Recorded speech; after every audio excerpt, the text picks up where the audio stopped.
Par visām lūgšanām un lūgumiem lūdziet Dievu garā ik brīdi. Tai pašā nolūkā esiet nomodā un pastāviet savās aizlūgšanās par visiem svētajiem. Efeziešiem 6:18. Tēvs, es vēlos Tev pateikties, ka it nekas, tiešām itin nekas, Tev nav neiespējams. Tu esi brīnumu Dievs, Dievs, kas glābj un atbrīvo. Tādēļ es lūdzu par glābšanu šajai paaudzei. Es lūdzu par garīgo atmodu. Es lūdzu par cilvēkiem, kurus Tu esi man nolicis blakus, lai viņi tiktu izglābti mūžīgai dzīvībai, un ka viņi var staigāt ar Tevi, Jēzu Kristu. Es to Tev lūdzu Tavā vārdā. Es lūdzu par tiem pūļiem, kas ir reiz dzirdējuši Tavus vārdus, bet palikuši bez tālākas darbības un paklausības Tavam vārdam. Es lūdzu arī par tiem, kas pasīvi klausās Tavu vārdu un to nepielieto praktiski. Pamodini viņus no miega, atdari viņu acis un ausis, ka viņi redz un dzird un paklausa Tavam vārdam.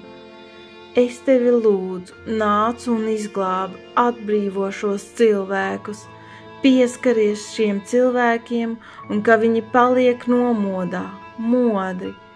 Atgādini viņiem atkal un atkal lūgšanu dienu pēc dienas, atklāj viņiem to autoritāti, kādu Tu viņiem esi reiz devis, ka viņi var uzlikt vairogu, uzvilkt mēteli, paņemt šķēpu, uzvilkt kurpes un cepuri un uzsākt garīgo cīņu ar garīgu ekipējumu, nevis miesīgumā.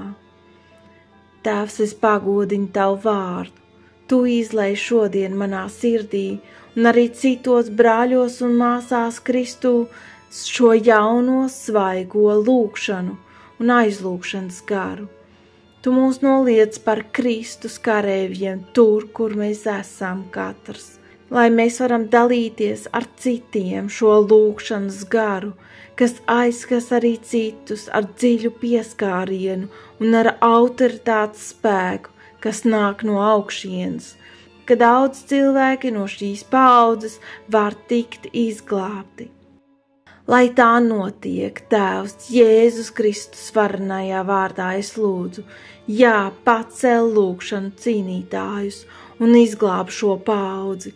Nāc, Kungs, un pūtu savu draudzi, šo atmodes garu, ka nekas, kas nešķīsts, nevarētu vairs pastāvēt. Nāc un izlej savu svētuma garu, savu uguni, ka tas aizskalo prom katru netīro darbu. Pie krusta, Kungs, Tu salauzi grēka varu, lai mēs varētu būt brīvi. Visa slāva Tev, mans Kungs. Āmen.